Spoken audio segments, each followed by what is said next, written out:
A reading from Luke chapter 14, verses 7 through 14. When he noticed how the guests chose the places of honor, he told them a parable. When you are invited by someone to a wedding banquet, do not sit down at the place of honor in case someone more distinguished than you has been invited by your host, and the host who invited both of you may come and say to you, "Give this person your place." And then in disgrace, you would start to take the lowest place. But when you are invited, go and sit at the lowest place, so that when your host comes, he may say to you, "Friend, move up higher." Then you will be honored in the presence of all who sit at the table with you. For all who exalt themselves will be humbled, and those who humble themselves will be exalted. He also said to the one who had invited him, "When you give a luncheon or a dinner, do not invite your friends or your brothers or relatives or rich neighbors in case they may invite you in return and you would be repaid. But when you give a banquet, invite the poor, the crippled, the lame, and the blind, and you will be blessed, because they cannot repay you, for you will be repaid at the resurrection of the righteous." May God bless our modern reading of these ancient words.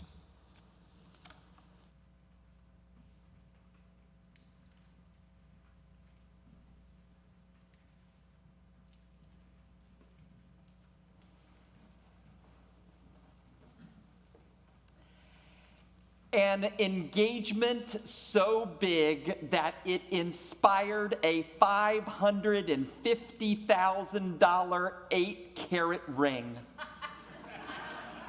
Yes, this week, Taylor Swift and Travis Kelce decided it was time to tie the knot. And Swifties all over the world have been considering the potential wedding. I mean, can you imagine that invite list? Politicians on both sides of the aisle posting on social media, jockeying for perhaps a front row seat. NFL superstars hoping to make their way to that occasion. Entertainers and musicians, everyone from country music singers to rappers to everybody in between, hoping to get an invite. And yes, even preachers considering perhaps that phone call to officiate. No worries, my children have already disavowed me of that notion, sharing back, "Dad, you are nowhere near cool enough." Jokes aside, can you imagine that invite list up against the invite list that was part of Jesus' teaching this morning? Once upon a time, Jesus shared with the Pharisees, when you host a wedding banquet, don't take the seat of honor, take a lower seat. And when you host a party or a banquet, be sure to invite the lowly, the lame, the crippled, and the blind. It is quite the invite list that Jesus advocates for when it came to the ancient Pharisees. And it is an invite list that in first seems a bit strange to many of us in our day. And yet upon further reflection, if your life has been anything like mine, if once upon a time you have invited someone into your life that was part of the least of these lists, interestingly enough, there was meaning, fulfillment, and joy that came to you had you just decided to invite your friends or family. You see, my sense here in Jesus' teaching in this text is that it's a little bit more as to who you're going to invite to a wedding or who you're going to invite to your next party. For wedding banquets in Scripture, especially in the book of Revelation, were a way of describing what heaven would be like. Heaven is described in the book of Revelation as a wedding feast where God's people, along with God and the saints and people of all ages and nations and races, would be together celebrating as if it were a wedding reception.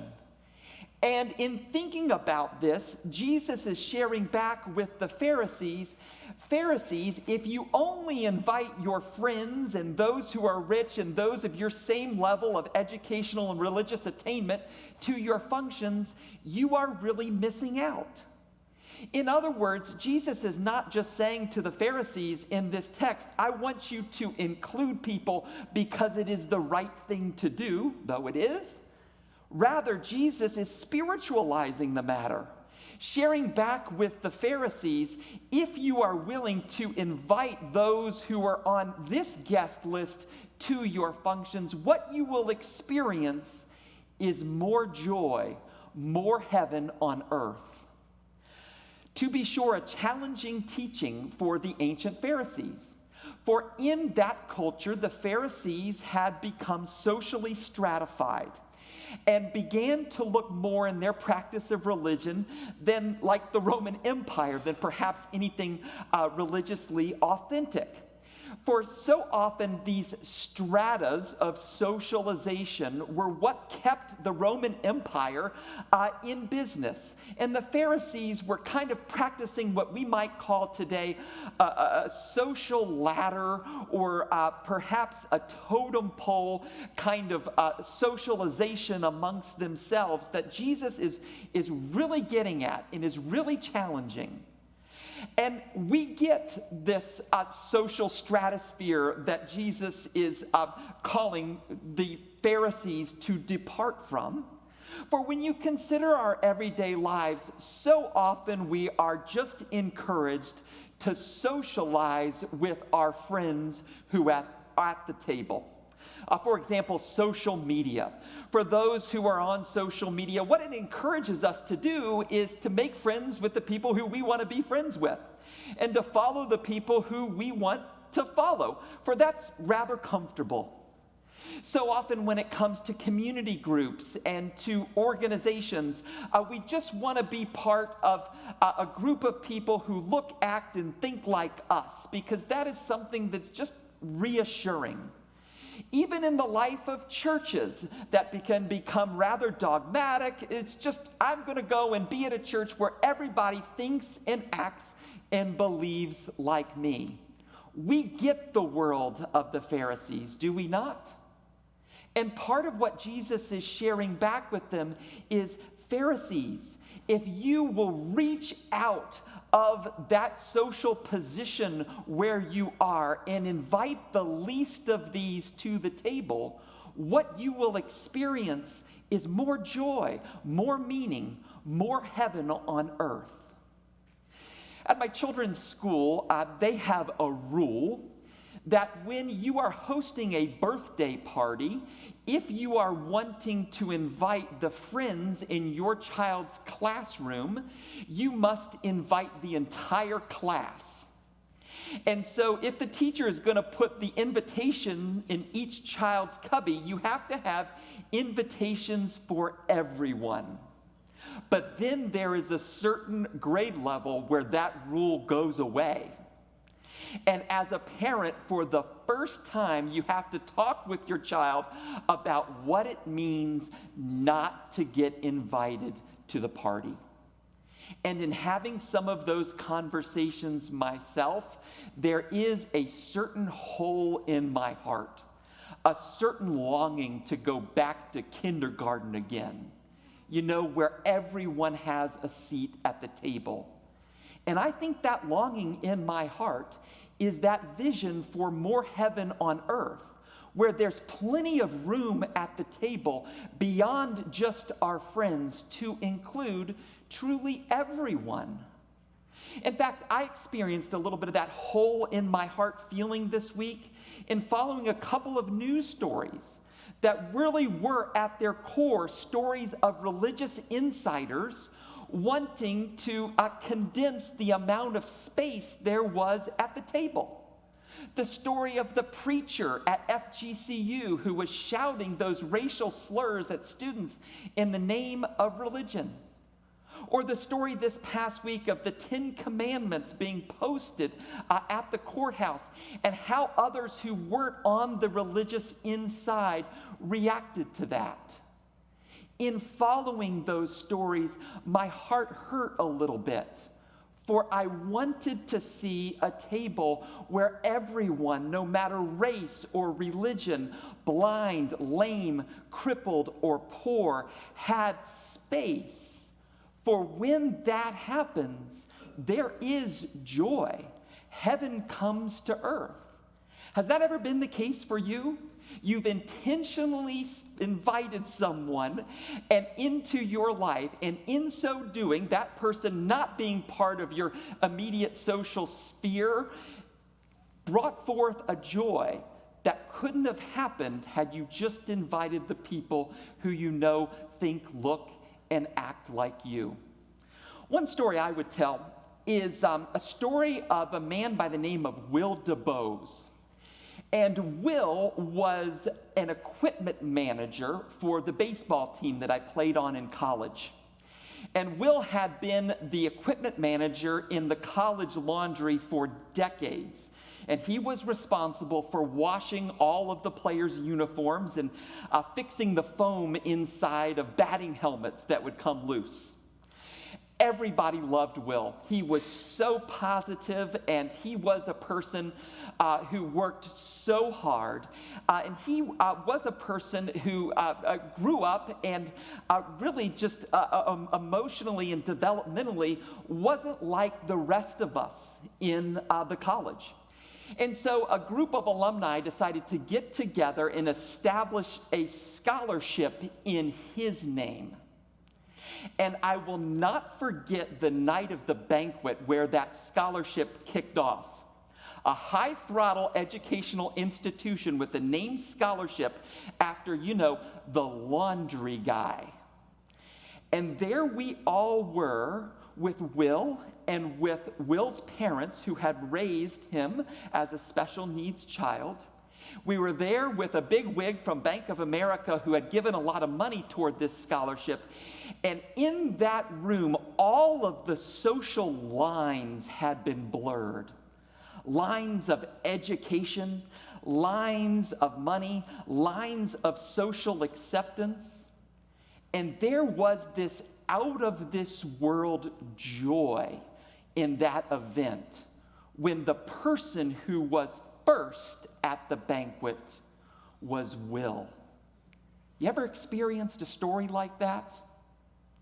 I know here in our community, the CEO for Habitat for Humanity of Collier County, Lisa Lefko, she often at fundraising events or at housing blessings or dedications, she often has a line that I think just speaks terrific toward this scripture passage today. And it's a line that she shares over and over again, and it is so true. She reaches out her hands and she says, "The kingdom of heaven on earth always starts from the outside in and from the bottom up."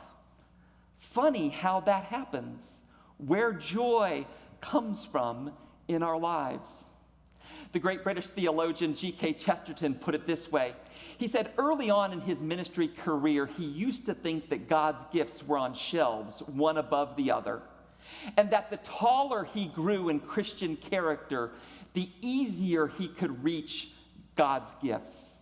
But then later on in his ministry, he said he realized in his maturity that God's gifts are always on shelves, one below the other.